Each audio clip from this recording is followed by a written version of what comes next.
welcome. You're watching The Money Show with me, Kavita Thaplayal, and this is your one-stop destination for all your personal finance queries. We have a power-packed show today where we'll be talking about redefining your financial goals, and also we'll be answering your financial portfolio queries just in case you are someone who is looking for advice or recommendation or hand-holding for your financial portfolio. That's our WhatsApp number, 865-797-4571. You can also email us your question on themoneyshow@etnow.tv. So a great lineup of content all about your money making and your investment strategies. But then before that, let's get to the headlines of the hour.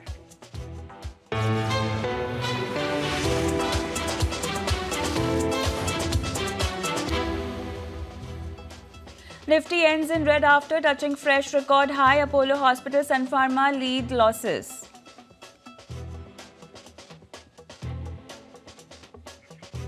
Harsha Upadhyay prefers large caps at the moment, reveals why private banks are better placed. Exclusive interaction up ahead.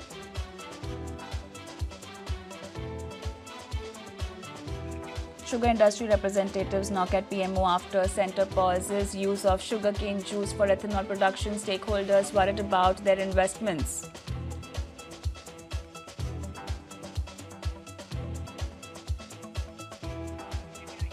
November retail inflation seen at 5.7%. Food inflation expected to stay elevated. Official numbers to be released shortly. Prime Minister Modi targets Congress and Rahul Gandhi as IT department seizes more than 350 crores from Congress MP. Dheeraj Sahu invokes the popular crime series Money Heist.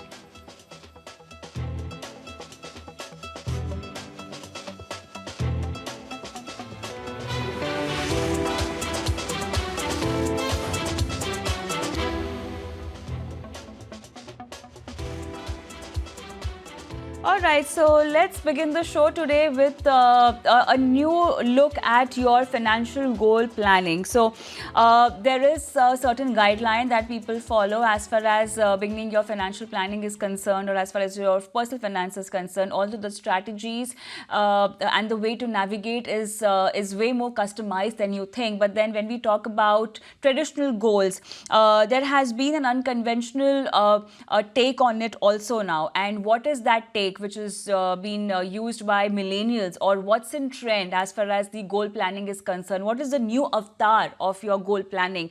Let's understand all of this today. I have with me Tarun Birani, founder CEO, TBNG Capital Advisors. Tarun, hi.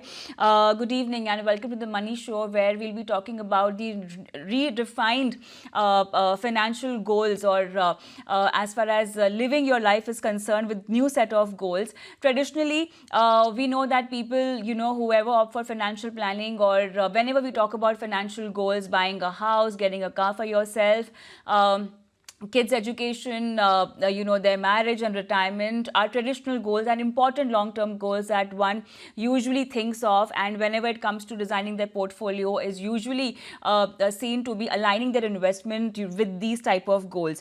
But when we talk about millennials, a lot of change in their lifestyle, in their mindset, the way they look at life has been observed. We have also witnessed all of this a lot during COVID.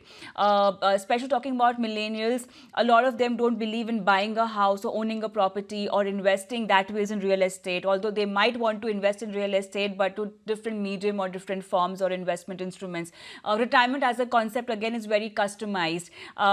They don't want to retire, but yes, giving up a job could be on their radar or on their list. So I just want to understand, because you're a financial planner also, and you keep meeting clients of all age group and all income classes. What kind of new and conventional personal or financial goals you think these millennials are coming up with?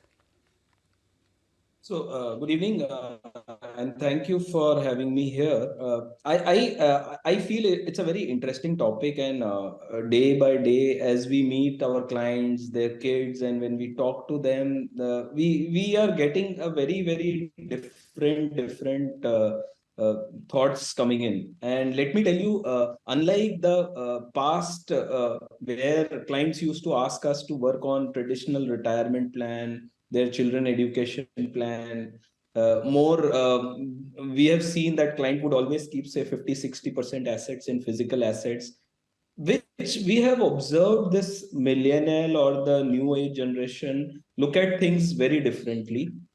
They look at things more around their personal values and experiences. They look at things which are they while previous generation used to prioritize a lot on long term material assets like ownership, stable employment, as well as structural retirement plan, millennials are leaning towards fluid and value driven objectives. That is one of the larger observation. And once based on that value system, we are observing that let's say spending on skill development, spending on getting further education, all these are something which is among their top priority. They look at things more on financial way. They don't want to buy houses, they want to rent it out, they want to live in they want to work in offices with, let's say, entrepreneurship, startup, also co-working places. So the ownership of physical assets is one of the very big area we have seen. This generation is looking things differently. Is it also, is They it, look Tarun, is it at also this? financial assets as one But of Tarun, the same kind of mindset is not the being best seen. way to generate long. Tarun, the same kind of mindset is not being seen when it comes to taking loan. You know, we have a lot of data that shares shares and that shows that, you know, short-term loans or small ticket size loans have been taken more by millennials. You know, it's okay that they believe in hashtag YOLO. You know, you only live once, and they want to live a life which is full of experiences.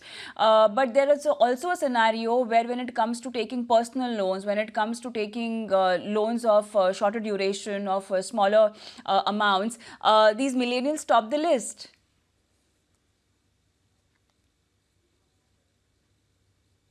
So as I mentioned, in their priority list, experience matters more, right? I think that is one of the most important thing. And for the starters or who have not created, let's say, a lot of wealth around it, I think they would look at, they don't want to compromise their experiences, even if they don't have money. So I think you're right, personal loan and all these things, consumer loans and all these things, which are very easy, is also something which we have observed is coming. And there is a lot of downside to it, which we keep reminding them that getting into all these things is like a trap, right, which will not get them out of it. Yeah. Somewhere down the line, everything bottles down to the kind of income you have, Tarun, because unless and until you have the right kind of income, you can't be living a life full of experiences. Agreed. So I'll tell you, the way I look at things is one need to have a wealth allocation framework, right? And this framework should first start with identifying your important goals in the life, right? Right from safety, stability, aspiration. These are three ways to look at your goals. Safety is you want to make sure that tomorrow, due to, let's say, any job loss, or in case of any medical issue, or any kind of, let's say, any trend changing in the world, impacting, let's say, a pandemic kind of situation, it can impact your life. So safety is one of the most important pillar one need to build the foundation. That is the first thing which I recommend to every investor or every client who works with us. And in that, life insurance or health insurance, these are one of the very critical part of your safety bucket. Once the safety part is taken care of, you look at stability, and stability you look at financial freedom. And I think this is again where this generation is looking at things like fire, right? I have seen financial independence and retire early. This is also in top of the mind. We have clients who at age 35, 36, they have taken sabbatical because they have created a lot of wealth through ESOPs or a lot of investments what they have done in the past.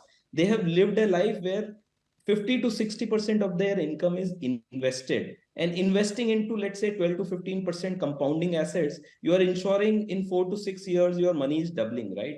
So that is also letting them aspire to retire early. Let's say at 40, 45, they want to retire and they want to live a life what they want to do in life. Let's say they want to do a startup, or they want to live a geographical freedom. They don't want to live in one city, they can travel across. So I think these are also very interesting things which are emerging due to this fire kind of concept which is emerging. I don't agree that Fire is a great concept, but I think what is interesting about it, it is letting them save more.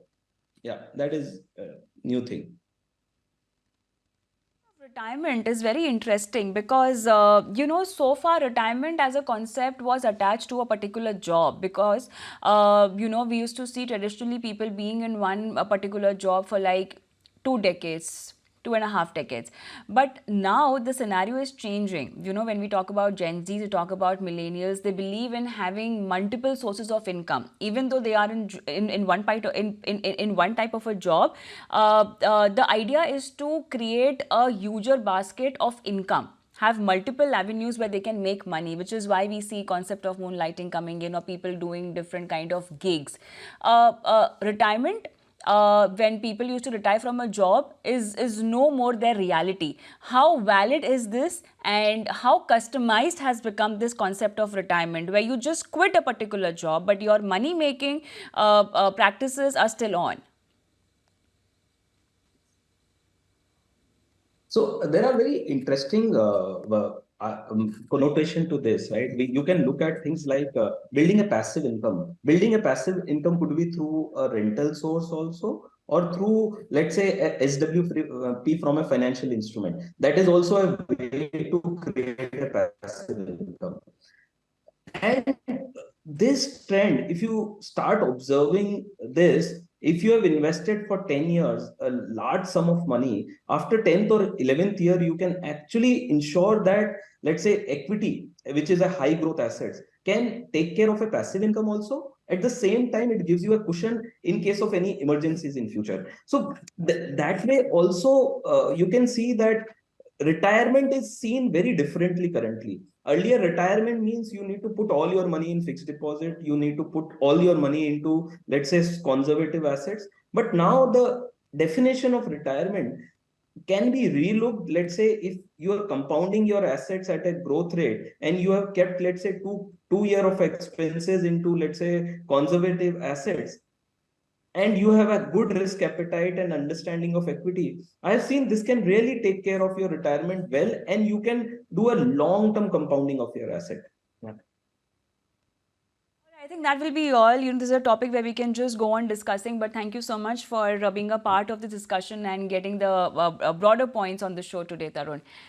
On that note, let's take a quick break, but then post that I'll be joined by Pankaj Matpal, who will be answering your financial portfolio queries. But then also, if you are someone who wants help as far as your investment strategies are concerned, you can send us your questions on 865-797-4571. That's our WhatsApp number. The moneyshow@etnow.tv is our email ID, where we keep waiting for your questions. See you after this break.